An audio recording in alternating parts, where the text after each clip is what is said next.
Hello friends, இன்றைக்கி இந்த வீடியோவில் வந்து ப்ரோட்டீனும் ஃபைபரும் நிறைஞ்ச ஒரு தோசை ரெசிபி தான் பார்க்க போகிறோம். அதுக்கு மாப்பிள்ளை சம்பா அரிசியை ஒரு டம்ளர் நிறைய நான் எடுத்துருக்கிறேன். அது ஒரு பவுலுக்கு நம்ம ட்ரான்ஸ்ஃபர் பண்ணிடலாம்.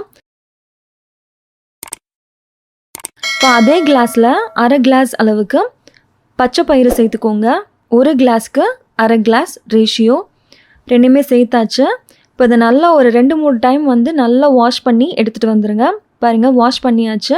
இப்போ நம்ம தண்ணி சேர்த்து நல்லா ஊற வைக்க போகிறோம். இது ஒரு 12 மணி நேரத்துக்கு கட்டாயமாக ஊறணும். பருப்பு ஊறுறதுக்கு ஒரு 4 மணி நேரமே போதும். ஆனால் இந்த அரிசி வந்து நல்லா ஊறணும். அதனால நம்ம ஒரு 12 மணி நேரத்துக்கு கட்டாயமாக ஊற வைக்கணும். பாருங்கள், இப்போ நல்லா ஊறிடுச்சு. இப்போ அந்த அரிசியை நீங்கள் உடைச்சி பார்த்தீங்கன்னா இந்த மாதிரி உடையணும். நல்லா ஊறிருக்கு. நான் ஒரு 12-13 மணி நேரத்துக்கு அப்படியே ஊற விட்டேன். பருப்பும் நல்லா அந்த மாதிரி நீங்கள் லைட்டாக கையால் மேஷ் பண்ணி விட்டாலே நல்லா மேஷ் ஆகணும். அந்த அளவுக்கு நல்லா ஊறினதுக்கப்புறமா நம்ம இதை ஒரு மிக்ஸி ஜாருக்கு ட்ரான்ஸ்ஃபர் பண்ணிடலாம்.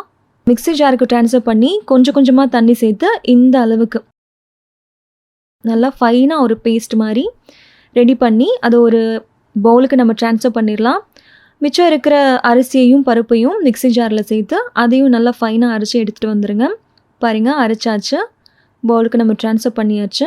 இப்போ அதுக்கு தேவையான அளவுக்கு உப்பு சேர்த்துக்கோங்க. உப்பு சேர்த்து நல்லா உங்கள் கையாலேயே நல்லா மிக்ஸ் பண்ணி விடுங்க. கரண்டியால் மிக்ஸ் பண்ணுறதை விட கையால் மிக்ஸ் பண்ணிங்கன்னா சீக்கிரமாக உங்களுக்கு புளிக்கும். இது வந்து ஒரு 6 மணி நேரத்துக்கு புளிச்சாலே போதும், கரெக்டாக இருக்கும். இப்போ இதை மூடி வச்சிடலாம். இப்போ பாருங்கள், கரெக்டாக ஒரு 6 மணி நேரம் தான் ஆகுது. நல்லா பொங்கி வந்திருக்கு பாருங்கள். இந்த அளவுக்கு நல்லா புளிக்கணும். ஓவராக புளிச்சாலும் அது நல்லா இருக்காது. இப்போ இது வந்து ரொம்ப திக்காக இருக்கு இல்லையா, இதில் வந்து தோசை மட்டும்தான் பண்ண முடியும், இட்லி எல்லாம் பண்ண முடியாது. இந்த அரிசியில் உங்களுக்கு இட்லி வேணும்னு நீங்கள் கமெண்ட் பண்ணுங்கள். நான் ரெசிபி வந்து சீக்கிரமே உங்களுக்கு ஷேர் பண்ணுறேன். இப்போ இதுக்கு தேவையான அளவுக்கு தண்ணி சேர்த்து நல்ல தோசை மாவு பதத்துக்கு நம்ம ரெடி பண்ணி எடுத்துக்கலாம். பேன் இப்போ சூடாக இருக்குது. இப்போ நம்ம தோசை ஊற்றிடலாம். கொஞ்சமாக எண்ணெயோ நெய்யோ ரொம்ப கம்மியாக யூஸ் பண்ணுங்கள். நீங்கள் வந்து நல்லா மெல்லிஸாக சுட்டால் நல்லா கிறிஸ்பியாக வரும். இல்லை எனக்கு கொஞ்சம் வந்து புசு புசுன்னு வேணும் அப்படின்னா ஒரு 2 கரண்டி அளவுக்கு மாவு ஊற்றி சுட்டிங்கன்னா நல்லா சாஃப்டாக வரும். ஃபைபர் அப்புறம் ப்ரோட்டீன் ரிச் ஒரு ரெசிபி தான் இது. வெயிட் லாஸ்க்கு ரொம்பவும் ஹெல்ப்ஃபுல்லான ஒரு தோசை தான். கண்டிப்பாக நீங்களும் ட்ரை பண்ணி பார்த்துட்டு எப்படி இருந்துச்சுன்னு கமெண்ட் பண்ணுங்கள். இந்த வீடியோ உங்களுக்கு பிடிச்சிருந்தா லைக் பண்ணுங்கள், ஷேர் பண்ணுங்கள். கோகிலா அகர்ஷன் சேனலுக்கு சப்ஸ்கிரைப் பண்ணுங்கள். நன்றி, வணக்கம்.